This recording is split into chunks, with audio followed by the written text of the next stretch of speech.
don't forget to subscribe my channel Hang Duk Mana. Sas.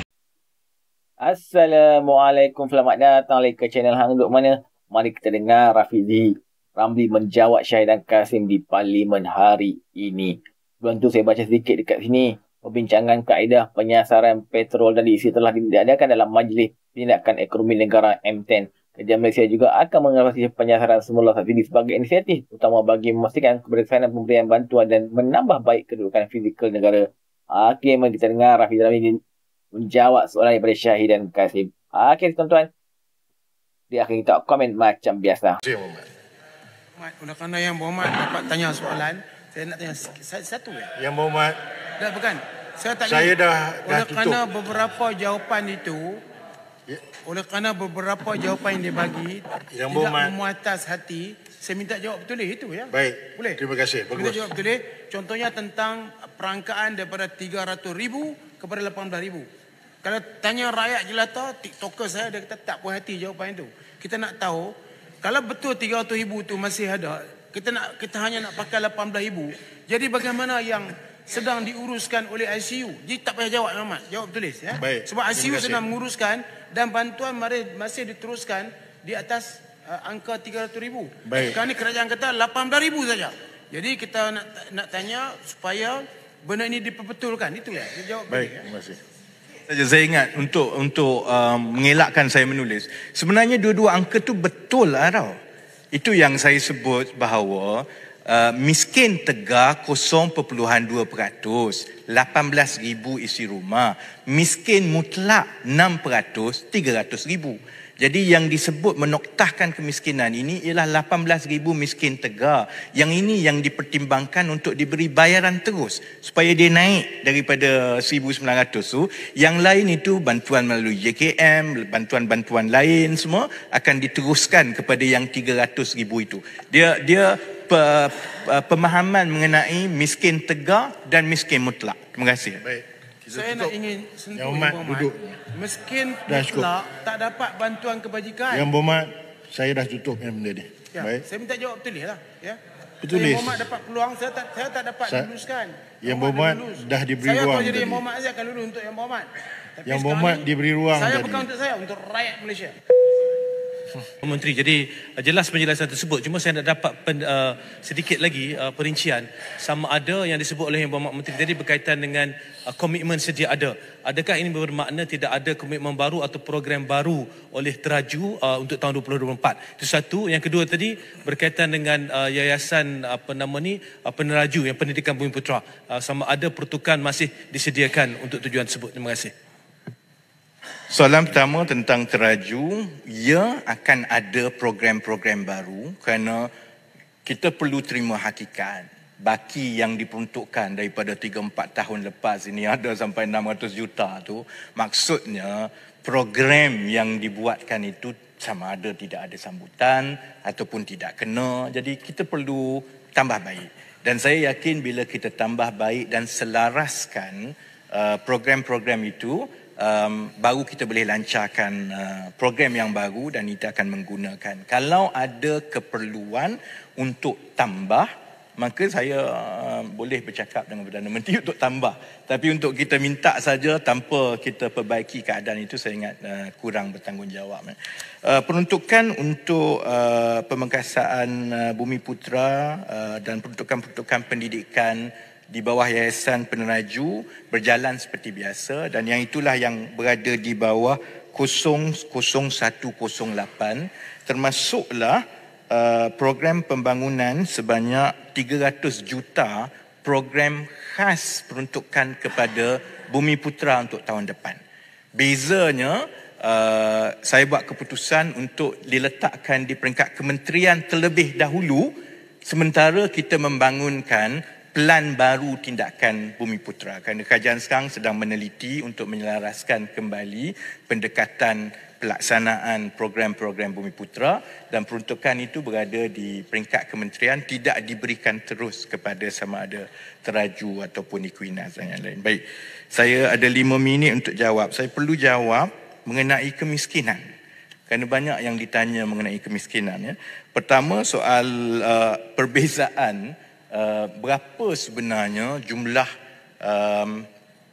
isi rumah miskin tegar di negara ini. Keadaannya begini, kita sebelum ini ada 2 pelaporan yang selalu disebut bertukar ganti. Pelaporan rasmi miskin tegar negara kita yang diterima pakai secara piawai di seluruh dunia ialah mengikut pelaporan yang dibuat oleh angka statistik daripada Jabatan Perangkaan. Hanya ada 1 angka pelaporan yang diterima pakai di seluruh dunia, iaitu angka yang dikeluarkan oleh agensi statistik. Cuma dalam keadaan negara kita sebelum ini, sejak tahun 2007, kita ada satu pengkalan data yang dipanggil sebagai e-Kasih dan untuk orang asli sebagai Aidama. Dan yang ini dibuka untuk pendaftaran daripada 2007 lagi dan didaftarkan selama berpuluh tahun. Dan sebab itu kita ada dengan izin Datuk Pengerusi itu running numbers. Jadi keputusan yang dibuat daripada awal lagi bila kita melihatkan perangkaan mengenai kemiskinan, kita kena pakai yang rasmi. Yang rasmi itu ialah 0.2%, iaitu sebanyak 18,000 isi rumah. Cuma dalam e-Kasih, oleh kerana e-Kasih ini perlu melalui proses pemutihan demi pemutihan, dan kita juga ada beberapa masalah. Saya pasti semua yang pernah berurusan dengan e-Kasih tahu bahawa cabaran utama ialah pemutihan dan mengemas kini. Sebab contohnya, ada yang masuk dalam e-Kasih, dia masuk, dia tak nak keluar. Pakailah kereta 3 biji macam mana pun, dia tak nak keluar e-Kasih. Sebab itu kita timbul banyak persoalan macam mana orang yang dapat bantuan ini, bila dia pergi ambil bantuan, dia nampak okey je. Sebahagian sebabnya ialah bila kita ada cabaran untuk memutihkan itu, keadaan ini akan berterusan. Jadi sebab itu kita telah seragamkan bahawa pelaporan kemiskinan negara mestilah mengikut pelaporan rasmi, iaitu pelaporan yang diterima pakai di seluruh dunia. Kemiskinan tegar di negara kita ialah 0.2%, lebih kurang 18,000 isi rumah. Kemiskinan di negara kita, ini juga ada yang ditanya tadi, adakah kerajaan akan mengambil tindakan untuk meluaskan program basmi kemiskinan kepada mereka yang berada sekitar 2,600. Dia bukan miskin tegar, dia miskin mutlak. Sebab itu beberapa program seperti IPR, kita melibatkan juga kepada B40. Kerana ada program yang khusus untuk miskin tegar, 1,900 ke bawah. Ada program yang juga dibuka kepada miskin mutlak. Miskin mutlak untuk Malaysia adalah sebanyak 6%. Dan soalan saya alu-alukan, contohnya tadi Bukit Gantang mengenai IPR dan juga keterlibatan ahli-ahli Dewan. Saya alu-alukan kalau ada cadangan, ada tanah, tulis kepada saya. Masalah saya sekarang ini ialah tak ada tanah. Kami dah puas ketuk pintu kiri kanan semua, orang selalunya susah nak bagi tanah. Selepas lebih kurang 7 bulan, saya hanya berjaya kumpul sekitar 1,000 ekar tanah-tanah kerajaan. Kalaulah kerajaan negeri ataupun ada tanah yang persendirian yang sanggup untuk usahakan, saya alu-alukan dan kita boleh bangunkan melalui IPR, asalkan dia mengikut template itu. Yang menggaji dan mengusahakannya secara berkumpulan untuk kita memastikan kelangsungan. Jadi akhir sekali. Boleh. Yang Amat Seri Gading. Boleh. Duduk. Datuk Pengerusi, saya terima arahan 5 minit. Jadi saya ucap terima kasih. Ada soalan-soalan lain, saya ingat soalan-soalan lain itu kalau tidak dapat dijawab di sini, boleh diberikan kepada saya dan saya jawab terus secara bertulis. Tetapi saya ingat itu semua telah merangkum sebahagian besar daripada persoalan-persoalan yang dibahaskan di peringkat jawatankuasa ini. Terima kasih Datuk Ibu. Yang Berhormat Menteri. Yang Berhormat, walaupun Yang Berhormat duduk. Saya nak bertanya. Duduk Yang Berhormat.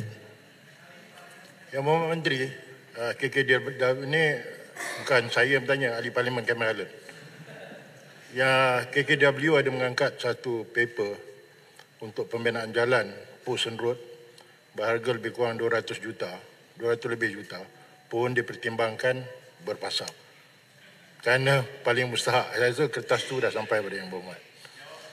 Terima kasih Datuk Usi menggunakan kesempatan yang cukup baik. Jadi saya akan ingat ya bila kertas itu sampai kepada saya. Terima kasih. Terima kasih Yang Berhormat. Oleh kerana Yang Berhormat dapat tanya soalan, saya nak tanya satu ya. Yang Berhormat, Tak, bukan. Saya tanya. Saya dah oleh tutup. kerana beberapa jawapan itu, Ya. oleh kerana beberapa jawapan yang dibagi Yang tidak Berhormat. memuatas hati, saya minta jawab betul itu ya. Baik. Boleh? Terima kasih. Minta Bagus. jawab betul. Contohnya tentang perangkaan daripada 300,000 kepada 18,000. Kalau tanya rakyat jelata, TikToker saya dia kata tak puas hati jawapan itu. Kita nak tahu, kalau betul 300,000 tu masih ada, kita hanya nak pakai 18,000. Jadi bagaimana yang sedang diuruskan oleh ICU? Jadi tak payah jawab Muhammad, jawab tulis ya. Baik. Sebab Terima ICU kasih. sedang menguruskan dan bantuan masih diteruskan di atas angka 300,000. Baik. Sekarang ni kerajaan kata 18,000 saja. Jadi kita nak tanya supaya benda ini diperbetulkan. Itu ya. Dia jawab Baik. tadi, ya. Terima kasih. Saja saya ingat untuk mengelakkan saya menulis. Sebenarnya dua-dua angka tu betul lah tau. Itu yang saya sebut bahawa miskin tegar 0.2%, 18,000 isi rumah. Miskin mutlak 6%, 300,000. Jadi yang disebut menoktahkan kemiskinan ini ialah 18,000 miskin tegar. Yang ini yang dipertimbangkan untuk diberi bayaran terus supaya dia naik daripada 1,900 tu. Yang lain itu bantuan melalui JKM, bantuan-bantuan lain semua akan diteruskan kepada yang 300,000 itu. Dia pemahaman mengenai miskin tegar dan miskin mutlak. Terima kasih. Baik. Kita Saya tutup. nak ingin sentuh Yang Berhormat, Yang Berhormat. duduk. Miskin Dah cukup. mutlak tak dapat bantuan kebajikan. Yang Berhormat, saya dah tutup yang benda ni. Ya, Baik. saya minta jawab tulis lah. Ya. Tulis. Yang Berhormat dapat peluang, saya tak dapat luluskan. Yang Berhormat dah diberi saya ruang kalau jadi tadi. Yang Berhormat saya akan lulus untuk Yang Berhormat. Tapi Yang sekarang Berhormat ni, diberi ruang Saya tadi. bukan untuk saya, untuk rakyat Malaysia. Baik. Ahli-ahli Yang Berhormat, masalah Okey, tuan-tuan, komen saya lah. Kalau kita lihat banyak benda yang kerajaan nak buat lah sekarang ni ialah subsidi bersasar. Kerana apa, subsidi minyak ni banyak dapat kepada orang tak sepatutnya lah. Orang yang datang luar negara. Kemudian company-company yang besar-besar, yang kaya-kaya, yang isi minyak, minyak lori, minyak kereta, minyak pickup. So banyak subsidi ini dibagi kepada orang yang tidak sepatutnya. So kita harap nanti ada kaedah yang baik dan padu lah dengan sistem padu yang akan diperkenalkan oleh Rafizi nanti supaya orang yang sepatutnya akan mendapat subsidi nanti. Kami terus menyokong kerjaan Perdana Pertanian Ibrahim. Assalamualaikum.